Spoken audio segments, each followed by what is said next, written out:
નમસ્કાર મિત્રો, દ્વિતીય સત્રાંત પરીક્ષા 2026 આજના વિડીયોમાં આપણે ધોરણ 8 ગુજરાતી વિષયનું સંપૂર્ણ પેપર સોલ્યુશન જોઈશું। તો મિત્રો, તમે જો મારી ચેનલ ઉપર પહેલીવાર આવ્યા હોય તો મારી ચેનલ સબસ્ક્રાઈબ કરી બાજુમાં આવેલું બેલ આઇકન પ્રેસ કરી લેજો, જેથી આવનારા બીજા નવા વિડીયો ઝડપથી તમારા સુધી પહોંચી શકે।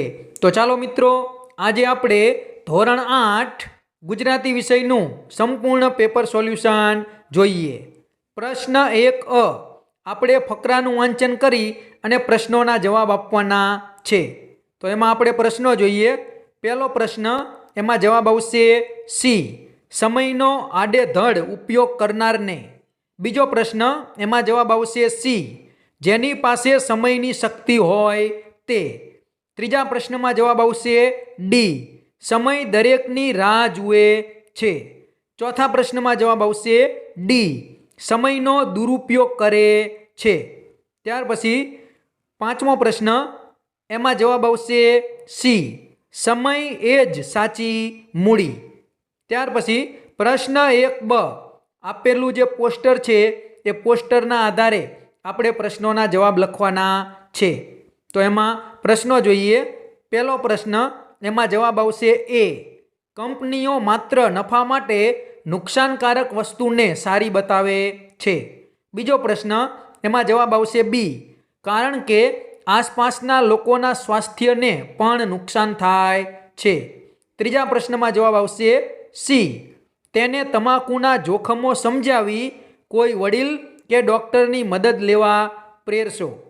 તો ચોથા પ્રશ્નમાં જવાબ આવશે બી, શિક્ષણ માટે જરૂરી સાધનો કે ફી માટે પૈસાની તંગી પડી શકે છે। પાંચમા પ્રશ્નમાં જવાબ આવશે એ, લોકો વધુ કામ કરી શકશે અને બીમારી પાછળનો સરકારી ખર્ચ ઘટશે।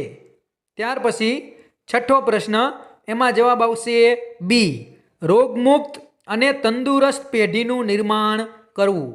ત્યાર પછી પ્રશ્ન 2, 1-2 વાક્યમાં જવાબ લખવાના છે। તો આ બધા જ પ્રશ્નોના જવાબ વિદ્યાર્થીઓએ મૌલિક લખવાના છે। દરેક વિદ્યાર્થીઓના જવાબ આમાં અલગ અલગ હોઈ શકે, એટલા માટે આપણે આ એક પણ પ્રશ્નનો જવાબ અહીં લખતા નથી। શું કામ? કારણ કે જુઓ, પ્રશ્ન જેવા છે। ત્રીજો પ્રશ્ન છે કે તમને કૂતરું પાળવું ગમે કેમ? તો ઘણા બધા વિદ્યાર્થીઓને ગમે તો લખશે કે હા મને ગમે, ઘણાને ના ગમે તો લખે કે મને ગમે નહીં। તો આ બધા જ પ્રશ્નોના જવાબ મૌલિક રીતે આપવાના છે, એટલે બધા જ વિદ્યાર્થીઓના જવાબ આમાં અલગ અલગ હશે। ત્યાર પછી ત્રીજો પ્રશ્ન જોઈએ। એમાં પહેલા પ્રશ્નમાં જવાબ આવશે ડી, અડી કડી વાવ ને નવઘણ કૂવો। ત્યાર પછી બીજો પ્રશ્ન, એમાં જવાબ આવશે સી, ઢોલ। ત્રીજો પ્રશ્ન, એમાં જવાબ આવશે બી, આ ટ્રેન વીજળી જેવી ઝડપી છે। ચોથો પ્રશ્ન, એમાં જવાબ આવશે ડી, સાધી ન શકાય તેવું। પાંચમા પ્રશ્નમાં જવાબ આવશે ડી, આંખ આડા કાન કરવા। છઠ્ઠો પ્રશ્ન, એમાં જવાબ આવશે એ, રમતમાં હારતા જ યાજ્ઞિક મોં ચડાવીને બેસી ગયો। ત્યાર પછી આગળ જોઈએ। સાતમો પ્રશ્ન, એમાં જવાબ આવશે એ, પોતાના લોકો જ હંમેશા કડક સજા કરે। એમાં થોડીક ઓપ્શન આપવામાં ભૂલ થયેલી છે, પોતાના નહીં પણ પારકા કે અન્ય લોકો જ હંમેશા કડક સજા કરે, એ ઓપ્શન સાચો છે, એટલા માટે જવાબ આવશે એ।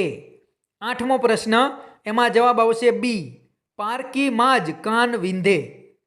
નવમા પ્રશ્નમાં જવાબ આવશે સી, બોલે તેના બોર વેચાય। ત્યાર પછી પ્રશ્ન 4 આપણે જોડકા જોડી અને અર્થપૂર્ણ રીતે વાક્ય બનાવવાનું છે। તો જુઓ, મેં અહીં વાક્યો આપેલા છે, કઈ રીતે વાક્ય બનશે એ તમે જોઈ શકો છો। ત્યારબાદ પ્રશ્ન 4 માગ્યા મુજબ જવાબ લખો। શબ્દ સમૂહ માટે એક શબ્દ આપવાનો છે। તો પહેલામાં આવશે હાથ ચાલાકી, બીજામાં આવશે અસાધ્ય, ત્રીજામાં આવશે પિતાતુલ્ય, ચોથામાં આવશે ઢાલ અને પાંચમામાં આવશે જીવન સંગ્રામ। પ્રશ્ન 5, આપેલ પાત્ર, ઘટના અને વિચાર સંબંધિત તમારા ગમા અણગમા અને અભિપ્રાયો જણાવો। તો આ બધા જ પ્રશ્નમાં વિદ્યાર્થીઓએ મૌલિક રીતે જવાબ આપવાના છે। આ પ્રશ્નનો કોઈ ચોક્કસ જવાબ હશે નહીં. દરેક વિદ્યાર્થીનો જવાબ આમાં અલગ અલગ હોઈ શકે. એટલા માટે આપણે આ 5 પ્રશ્નોના જવાબ અહીં લખતા નથી. ત્યાર પછી પ્રશ્ન 6, નીચે આપેલ પ્રશ્નોના 2 થી 4 વાક્યમાં જવાબ લખો. જુઓ પહેલો પ્રશ્ન, બાબુ વીજળીના પાત્રની વિશેષતાઓ લખો.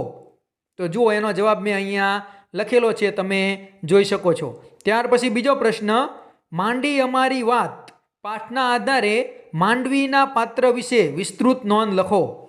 તો એનો પણ જવાબ મેં અહીંયા લખેલો છે, તમે જોઈ શકો છો. ત્રીજો પ્રશ્ન, મહાભારતના ઓછા જાણીતા એવા વિકર્ણના પાત્રની વિશેષતાઓ નોંધો. તો આ પ્રશ્નનો જવાબ પણ મેં અહીંયા લખેલો છે, તમે જોઈ શકો છો. ત્યાર પછી પ્રશ્ન 6b, અધૂરી વાર્તા પૂર્ણ કરો. આપણને અધૂરી વાર્તા આપેલી છે, તો વિદ્યાર્થીઓએ આ વાર્તાને આગળ વધારવાની છે. તો દરેક વિદ્યાર્થી પોતાની રીતે વિચાર કરી અને પોતાના મત મુજબ આ વાર્તાને આગળ વધારશે. પ્રશ્ન 7, તમારે કોઈ ખેડૂતનો ઇન્ટરવ્યૂ લેવાનો થાય ત્યારે તમે કેવા પ્રશ્ન પૂછશો? વિદ્યાર્થીને પૂછવામાં આવે કે તમે ખેડૂતને કેવા પ્રશ્ન પૂછશો? તો દરેક વિદ્યાર્થીઓને જેવું લાગશે એવા પ્રશ્નો અહીંયા લખશે. એના અથવામાં એવો જ પ્રશ્ન છે કે તમારે હોસ્ટેલમાં અભ્યાસ માટે રહેવા જવાનું થાય તો ત્યાંના વ્યવસ્થાપકને તમે કેવા પ્રશ્નો પૂછશો? તો દરેક વિદ્યાર્થીઓ અલગ અલગ પ્રશ્ન પૂછે. એટલા માટે આપણે એના જવાબ અહીં લખતા નથી. પ્રશ્ન 8, આપેલ વાક્યમાં જરૂરી સુધારા કરી વાક્ય ફરીથી લખો. તો પહેલો પ્રશ્ન, એમાં જવાબ આવશે, આ સમાચાર મને ગઈકાલે મળ્યા હતા. બીજા પ્રશ્નમાં જવાબ આવશે, 10 કિલો ચોખા લાવ્યા હતા. ત્રીજા પ્રશ્નમાં જવાબ આવશે, સત્ય અને અહિંસા એ મહાન ગુણો છે. ચોથામાં જવાબ આવશે, મને ચોપડી વાંચવી ગમે છે. અને પાંચમામાં જવાબ આવશે, લીમલી અને નવજીવન. ત્યાર પછી પ્રશ્ન 9, કોઈ પણ એક વિષય પર નિબંધ લખો. મેં જોયેલી ફિલ્મ, અને બીજું છે જો હું રોબોટ હોય તો. તો મિત્રો, નિબંધનો કોઈ ચોક્કસ જવાબ હોય નહીં. દરેક વિદ્યાર્થીઓ પોતાની મૌલિક રીતે અલગ અલગ રીતે નિબંધ લખશે. તો મિત્રો, આ હતું ધોરણ 8 ગુજરાતી વિષયનું પેપર સોલ્યુશન. જો આ વિડીયો તમને પસંદ આવ્યો હોય તો વિડીયો લાઈક કરજો, તમારા બીજા મિત્રોને શેર કરજો, અને તમે જો મારી ચેનલ ઉપર પહેલીવાર આવ્યા હોય તો મારી ચેનલ સબસ્ક્રાઈબ કરી બાજુમાં આવેલું બેલ આઇકન પ્રેસ કરી લેજો, જેથી આવનારા બીજા નવા વિડીયોની નોટિફિકેશન ઝડપથી તમને મળતી રહે. તો ચેનલ સબસ્ક્રાઈબ કરવાનું ભૂલતા નહીં, અને આ વિડીયો પણ જરૂરથી લાઈક કરી દેજો. Thank you.